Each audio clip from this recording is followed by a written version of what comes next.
Oui, tuto sur l'arrêt en courbe. Je vais vous expliquer en détail, étape par étape, pour savoir bien effectuer un arrêt en courbe.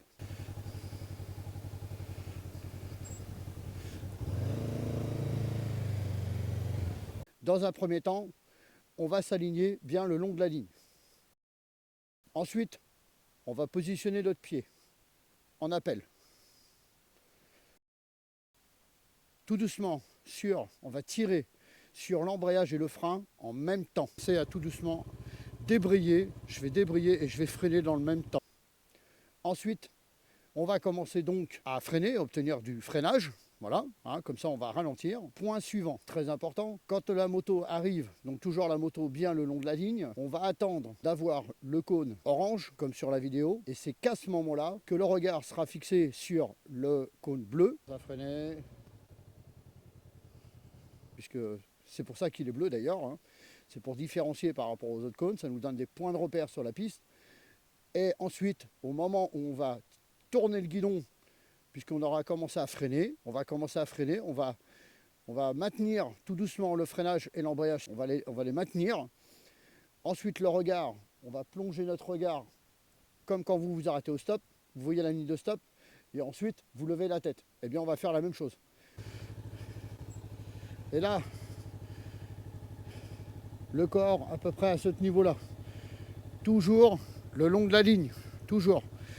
Pour cette partie-là, si vous regardez le cône bleu et vous la regardez jusqu'à la fin, il y a deux effets négatifs qui vont se produire. La première, c'est que vous allez avoir tendance à être avant.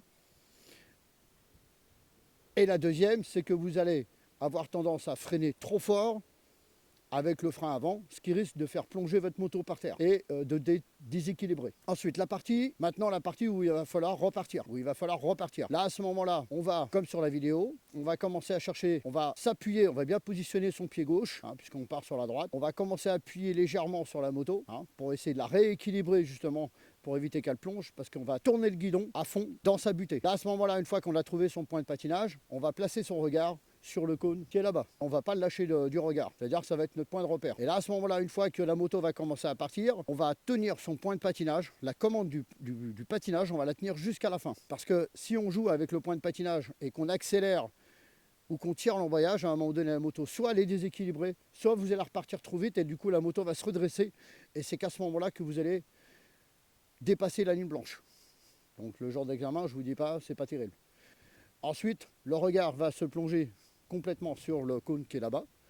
Et on va continuer de manière à équilibrer la moto. Puisque si vous avez de l'allure, la moto ne plongera pas. Alors vous pouvez vous aider éventuellement avec le pied, comme ça, comme si vous vouliez pousser la moto, la pousser.